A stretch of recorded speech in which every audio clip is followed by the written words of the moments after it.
Hello बच्चों, चलिए प्रश्न पढ़ते हैं। 160 मीटर ऊंचे एक भवन के शिखर से एक गेंद गिराई जाती है तथा इसी समय पर एक पत्थर को 40 मीटर प्रति सेकंड के वेग से धरातल से ऊर्ध्वाधर ऊपर की ओर प्रेक्षित किया जाता है। भवन के शिखर से वह दूरी ज्ञात कीजिए जहां गेंद तथा पत्थर मिलेंगे। पहला विकल्प है 20 मीटर, दूसरा विकल्प है 60 मीटर, तीसरा विकल्प है 80 मीटर, चौथा विकल्प है 120 मीटर।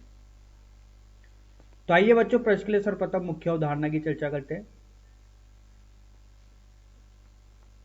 गुरुत्व के अधीन गति पर आधारित प्रश्न। जिस गति में बच्चों गुरुत्वीय त्वरण कार्यरत रहता है, तो देखिए बच्चों, जब भी गति के दौरान त्वरण एक समान हो या नियत हो,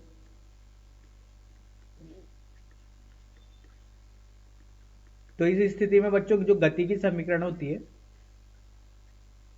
इन गति के समीकरण को लागू किया जा सकता है। पहली समीकरण होती है बच्चों v बराबर u धन at। दूसरी समीकरण होती है बच्चों s बराबर ut धन 1/2 at का वर्ग। तीसरी समीकरण होती है बच्चों v का वर्ग बराबर u का वर्ग धन 2as। तो आइए बच्चों, इस मुख्य उदाहरण के आधार पर प्रश्न को हल करते हैं। देखिए बच्चों, प्रश्न में बोला गया है कि एक 160 मीटर ऊंची मीनार है जिसकी ऊंचाई बच्चों धरातल से मापी गई है। तो बच्चों ये धरातल और बच्चों ये ऊंचाई जो दी गई है ये 160 मीटर की दी गई है पूरी धरातल से। और बच्चों जहां से एक बॉल को फेंका जाता है बच्चों, दरअसल बच्चों बॉल को गिराया जाता है। तो बच्चों जब बॉल को गिराया जाता है तो इसका प्रारंभिक वेग कितना होता है? 0 होता है। अब देखिए बच्चों, माना इस स्थिति में बच्चों ये बॉल यहाँ पर आके मिलती है। दूसरी स्थिति में बच्चों जो बॉल है इसको ऊपर की ओर फेंका जाता है, और इसको जब ऊपर की ओर फेंका जाता है तो इसका वेग बच्चों मान लेते हैं कि वो वेग कितना है? u है। अब देखिए बच्चों, ऐसा मानते हैं कि बच्चों जो ये इस स्थिति है, इस स्थिति में गेंद क्या होती है? आपस में मिलती है। ठीक है, तो बच्चों ये दूरी जो है ये x है। तो ये दूरी कितनी हो गई बच्चों? ये दूरी हो गई है बच्चों 160 ऋण x। ठीक है बच्चों, अब देखिए यहां पर जब इस बॉल को जो है ऊपर फेंका गया, इसका वेग u है, इसका मान दिया गया है बच्चों 40 मीटर प्रति सेकंड, और इसको गिराया गया है तो इसका जो वेग है वो प्रारंभिक वेग 0 होगा। अब देखिए बच्चों, इस स्थिति में बच्चों अगर मान लीजिए मैं चिन्ह की बात करूं, क्योंकि बच्चों जितनी भी राशि है ये सब सदिश राशि है, तो जब इसको समीकरण में रखा जाएगा तो चिन्ह के साथ रखा जाएगा बच्चों। तो ऊपर की ओर मैं चिन्ह ले रहा हूं बच्चों ऋणात्मक, और नीचे की ओर चिन्ह ले रहा हूं बच्चों धनात्मक। अब देखिए बच्चों, ये गति जो गुरुत्व के अधीन गति है, तो गुरुत्व के अधीन होने के कारण बच्चों इस पर एक गुरुत्वीय त्वरण जी जो लगेगा वो नीचे की ओर लगेगा, ऊर्ध्वाधर नीचे की ओर। अब देखिए बच्चों, दोनों स्थिति के लिए समीकरण का प्रयोग करके मान ज्ञात करते हैं। तो गति की समीकरण का प्रयोग, तो देखिए बच्चों, पहली स्थिति के लिए द्वितीय समीकरण का प्रयोग करते हैं।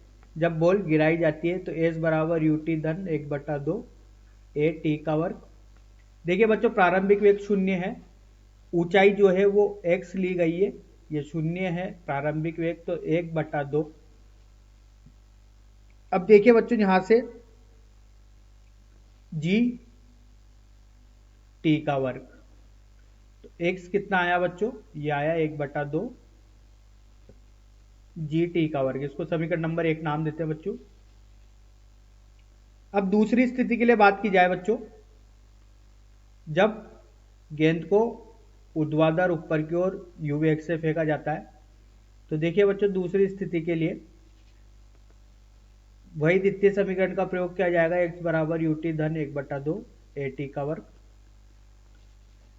तो ये होगा बच्चों h का मान बच्चों यहां पर 160 है, तो 160 ऋण x बराबर यूटी ऊपर की ओर बच्चों दिशा को ऋणात्मक लिया है। तो देखिए बच्चों ऊपर की ओर दिशा को ऋणात्मक लिया है, तो यहां से सॉरी बच्चों ऊपर की ओर दिशा को धनात्मक लेते हैं और नीचे की ओर को बच्चों ऋणात्मक लेते हैं। ये गणना करने में आसानी होगी बच्चों। तो देखिए ये धनात्मक होगा, ऋणात्मक 1/2 जी टी का वर्ग।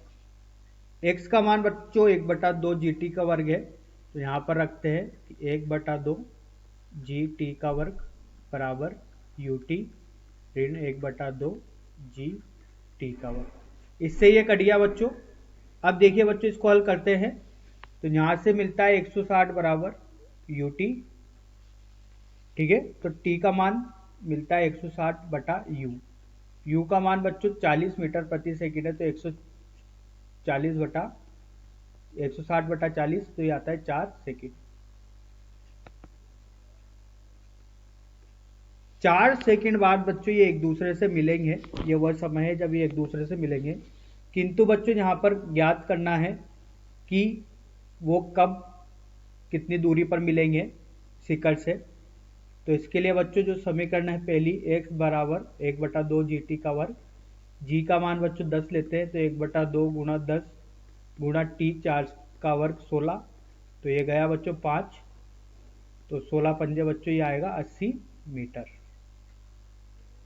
तो यह वही दूरी है शिखर से, जो कि बच्चों यहाँ पर बताना है अपन को कि भवन के शिखर से वह दूरी ज्ञात की जाए, पत्थर मिलेंगे। तो बच्चों जैसा माना था कि बच्चों यहाँ मिलेंगे, तो ये शिखर से कितनी दूरी है x, तो x का मान कितना आया बच्चों 80 मीटर। तो देखिए बच्चों सही विकल्प तीसरा विकल्प सही दिख रहा है। आशा करता हूँ आपको यह समझ में आया होगा। धन्यवाद।